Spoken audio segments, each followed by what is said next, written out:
when are we going to hear the announcement about the Bitcoin Reserve from the Trump administration? Everyone's waiting for that. We got the study and the review, but the Bitcoin Reserve, Texas is going to move forward.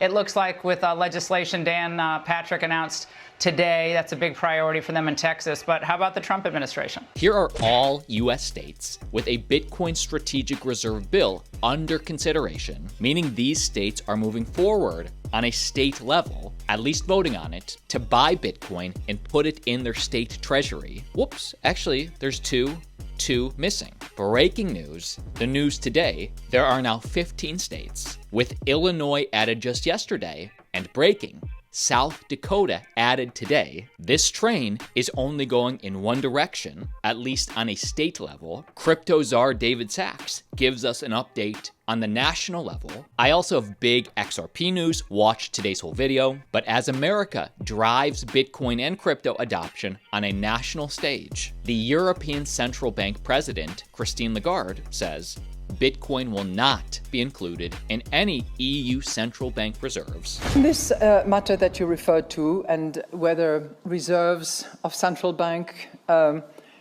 should or could include Bitcoins, I think there is a view around the table of the Governing Council, and most likely the General Council as well, that reserves have to be liquid, that reserves have to be secure, that they have to be safe, that they should not be plagued by the suspicion of money laundering or other criminal activities. And as a result, I'm confident that reserves will not enter, that Bitcoins will not enter the reserves of any of the central banks of the General Council. I had a good conversation with my colleague from the Czech Republic, and I leave it to him to make whatever announcement he wants to make, but I'm confident that he's convinced, as we all are, of the necessity to have liquid, secure, and safe reserves. Now, just the fact that the European Central Bank is forced to comment on this, as the United States is forcing a lot of other central banks' hands, everybody buys Bitcoin at the price they deserve. These narratives that Bitcoin is used by criminals, is illiquid, etc., the United States and President Trump were making years ago. Currency of this world should be the dollar. Bitcoin, it just seems like a scam. And as for her response that she had a good conversation with her colleague from the Czech Republic and is confident that Bitcoin will not end up in the EU central bank reserves. Again, this is because not all of Europe is on board with Christine Lagarde's stance. Yesterday, it was announced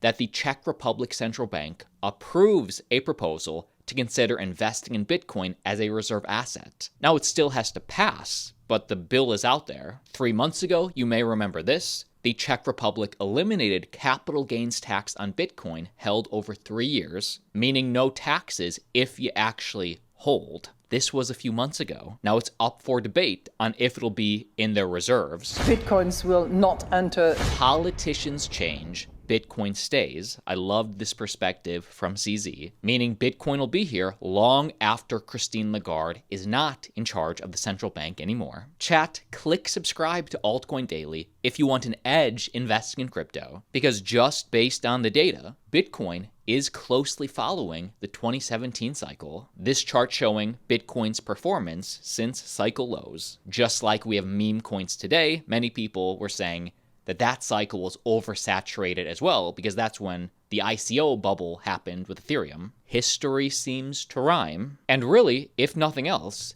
it is liquidity that drives markets. This is a chart as of today of the US M2 money supply growth. US money supply nears its record.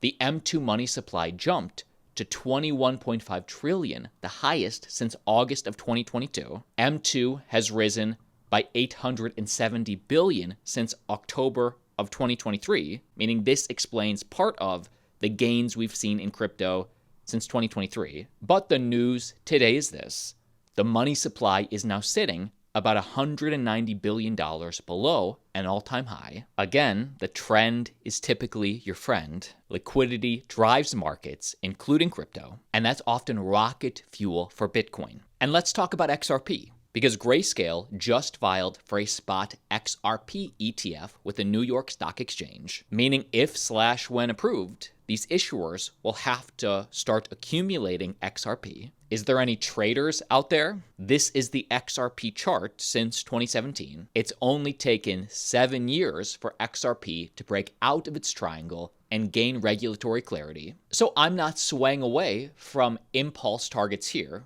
$8 minimum for XRP at its 1.272 Fibonacci extension once all-time high is cleared with confidence. I personally think we'll see a pullback before then. And anybody trading altcoins, I prefer exchange partner Bitchunex. They have better liquidity. If I were trading XRP, I'd head on over to futures.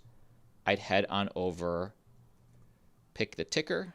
And we can see the last dip was bought up pretty quick. Anybody interested in trading, we're doing a special competition today. If you deposit any amount of money, you get 20% cash back instantly, up to $200 USD. And this is a $20,000 prize pool collectively. Even if you're already trading, you do have to click enter to join this competition. And what I would do, because I like trading with money I can afford to lose, I'd take that free 20% cash back. I'd take that up to $200 they're giving to me for free. They do this to get your business. They do this to try and onboard you. I get that. But take it and then trade using the house's money. Link down below. Check it out. Again, fundamental news like this I like with XRP. Even though some of you call me the biggest XRP hater because I'm not a sycophant, the mainstream media gives a pretty interesting case why XRP will tank from here and why he's just not into XRP being added to a strategic national reserve. Listen to Anthony G., Innovating Capital founder and general partner. Let me share with you this entire clip, then give you my thoughts. There's a lot of positive sentiment in the market for Ripple right now, and a lot of excitement around Ripple as potentially a strategic reserve. But I see a lot of fundamental flaws in XRP in particular, and honestly view a strategic reserve backed by Ripple as being the demise of the network itself for a number of reasons. Again, his main critique is with XRP being added potentially to a strategic Bitcoin digital asset reserve. And let's talk a little bit about RXP. You seem to be hot on that issue. Certainly we have seen a massive surge, to say the least, up by 50+%, I believe, since the start of the year. When you talk about worrisome signs here, why you are a bit concerned, lay that out for us. Mm-hmm. So it really goes back to the fundamental behavior of how Ripple itself operates. XRP, the token, runs on the XRP ledger, a decentralized ledger of sorts, which has largely been scrutinized for being controlled and manipulated by Ripple Labs, an independent organization that I somewhat view as smoke and mirrors. Ripple Labs maintains a lot of influence over XRP, particularly how networks are validated by selecting a node list of validators that process all transactions. And most participants in the network use Ripple Labs' default node list. So what does that really mean? Why does that matter for all of this?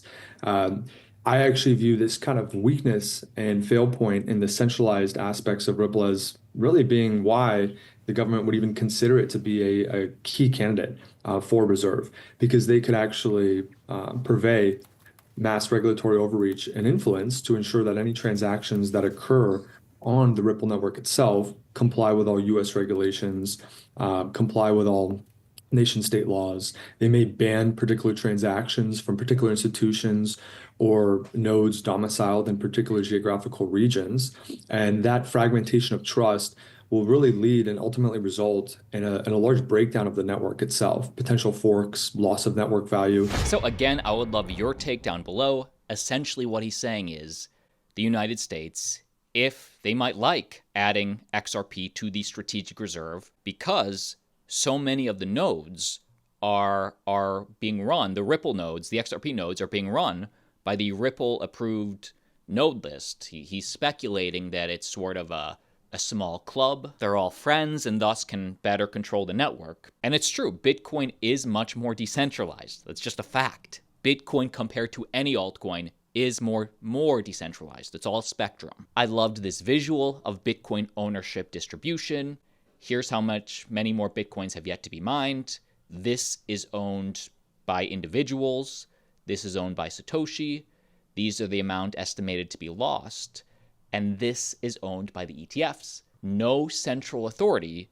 Yet with XRP, over 60% of the supply is in escrow with Ripple, the company. Anybody in the XRP army, seriously, I want to get this information right. So if I said anything wrong, and again, some of that was just my opinion, but if I got anything factually wrong, comment down below. I think what's much more likely is XRP gets an ETF before it's added to a reserve. I personally think the reserve just keep with Bitcoin because it's the digital gold. That is the video. My name's Austin. Like always, see you tomorrow.